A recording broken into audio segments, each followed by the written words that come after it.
Voy,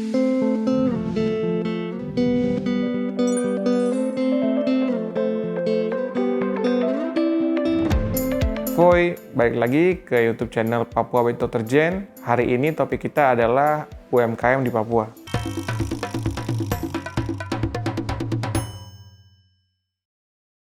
Perekonomian Indonesia tidak hanya ditopang oleh perusahaan berskala besar, tapi perusahaan berskala kecil, mikro, dan menengah merupakan tulang punggung bagi perekonomian Indonesia. Mereka memberikan kontribusi yang cukup besar dalam masa pandemi maupun masa krisis tahun 2008. Tidak tanggung-tanggung, UMKM Indonesia berperan terhadap perekonomian Indonesia sebesar lebih dari 50%. Tidak heran kenapa UMKM disebut sebagai tulang punggung perekonomian kita. Di channel YouTube ini, kita akan bahas tentang UMKM di Indonesia, secara khususnya UMKM di Papua.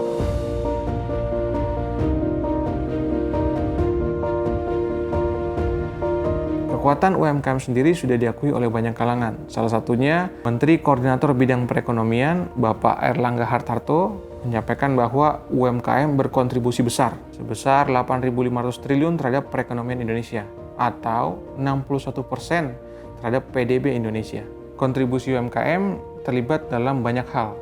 Salah satunya, lebih dari 97% penyerapan tenaga kerja di era pandemi ini berkat dari UMKM. Selain itu, UMKM juga berperan dalam menghimpun lebih dari 60% investasi Indonesia. Banyak hal yang membuat UMKM ini begitu kuat. Salah satunya adalah UMKM mampu memberikan produk atau jasa yang dibutuhkan oleh masyarakat. Selain itu, pangsa pasar yang masih luas, sehingga UMKM baru juga bisa bertumbuh. Didorong dengan digitalisasi wirausaha, mengakibatkan UMKM daerah juga bisa bersaing dengan UMKM yang ada di ibu kota. Namun, di sisi lain, UMKM lama tidak mampu bersaing dengan UMKM baru. Era digitalisasi mengakibatkan tergerusnya pangsa pasar mereka. Selain itu, banyak UMKM yang masih mengandalkan produk lokal tanpa memberikan nilai tambah. Banyak dari mereka menghindari produk-produk impor karena harganya sering berfluktuasi. Meski dibilang tahan banting, UMKM di Indonesia juga terkena dampak COVID-19. Lebih dari 87% UMKM terkena dampak pandemi COVID-19. Keputusan pemerintah dalam melakukan pembatasan berskala nasional menciptakan keterbatasan bagi UMKM untuk buka seperti biasanya. Akibatnya, tidak sedikit UMKM yang harus gulung tikar. Kondisi ini juga terjadi di Papua. Pertengahan tahun lalu, banyak UMKM kehilangan 50% pendapatan mereka akibat COVID-19. Masalah utama di Papua adalah jumlah penduduk yang sedikit. Penduduk Papua hanya sekitar 3 juta orang, atau sepertiga dari penduduk Jakarta. Masalah ini menyebabkan kecilnya pangsa pasar bagi UMKM di Papua. Pemerintah sudah melakukan berbagai cara untuk mengatasi masalah tersebut, mulai dengan pelatihan teknologi digital hingga penyediaan pasar murah. Keberadaan pasar murah diharapkan dapat menjawab masalah daya beli masyarakat di Papua. Namun, masalah logistik tetap menjadi kendala utama bagi masyarakat Papua. Besarnya biaya kirim dari Papua menyebabkan kurangnya exposure masyarakat luar Papua untuk mengenal produk-produk asli Papua.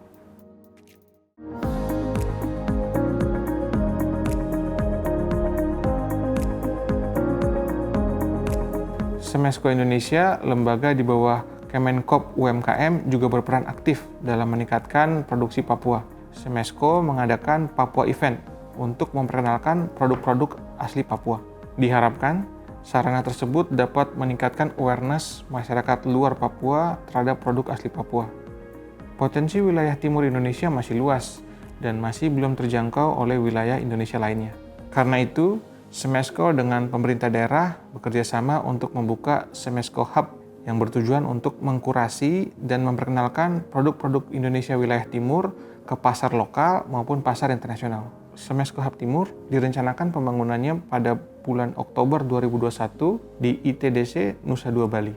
Memiliki ruangan seluas 800 meter persegi, Semesco Hub Timur diharapkan dapat menyerap investasi dan trading wilayah timur Indonesia sehingga dapat memperkenalkan produk-produk asli Papua ke pasar ekspor.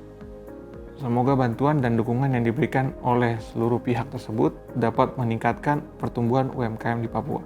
Pasalnya, UMKM dapat menjadi titik terang di Papua, yang saat ini masih didominasi oleh perusahaan-perusahaan berskala besar dalam tambang, pertanian, maupun perikanan. Sedangkan menurut data yang saya sampaikan pada awal tadi, UMKM berperan aktif dalam meningkatkan pertumbuhan ekonomi suatu daerah. UMKM di Papua harusnya memiliki banyak sekali kesempatan. Dengan sumber daya alam yang melimpah, diharapkan UMKM di Papua dapat memproduksi banyak sekali hal. Keunikan makanan olahan asli Papua dapat menjadi nilai tambah bagi produk asli Papua. Jika ditambah dengan inovasi, baik dalam masalah pengolahan maupun kemasan, dapat meningkatkan kualitas produk asli Papua. Dari alam ini saya berdiri. Nilai-nilai budaya Papua masih menjadi perhatian bagi dunia internasional. Hal ini dapat digunakan sebagai unique selling point bagi produk UMKM Papua. Seorang samurai, mari bersama tong jaga Papua. Di sisi lain, pengembangan UMKM di Papua masih menghadapi berbagai macam tantangan. Salah satunya, masyarakat Papua kurang sekali minatnya untuk berwirausaha. Banyak masyarakat Papua lebih condong menjadi PNS daripada jadi pengusaha. Stop aku bunuh tong, stop aku jual tong, tong syukurang. Pelatihan berwirausaha di Papua masih terbilang minim. Dalam hal ini, perlu peran aktif dari perusahaan-perusahaan yang beroperasi di Papua untuk memberikan pelatihan wirausaha dan memberikan bantuan lainnya untuk memfasilitasi pertumbuhan wirausaha di Papua. Selain itu, pemerintah harus memberikan program berupa 1000 UMKM Papua guna mendorong pertumbuhan UMKM di Papua secara nyata. Dan pemerintah juga harus memberikan subsidi logistik sehingga menciptakan transaksi yang besar di wilayah Papua. Stop aku bunuh tong, stop aku jual tong, tong syukurang baru nanti siapa lihat tong. Kasihan anak cucu dong akan hilang harapan. Masih banyak pekerjaan besar yang harus dilakukan oleh pemerintah Indonesia, khususnya di wilayah Papua. Saya yakin sinergi antara pemerintah, pihak swasta, dan pemangku kepentingan lainnya dapat meningkatkan pertumbuhan UMKM di Papua. Secara nyata dapat meningkatkan pertumbuhan ekonomi bagi masyarakat asli Papua.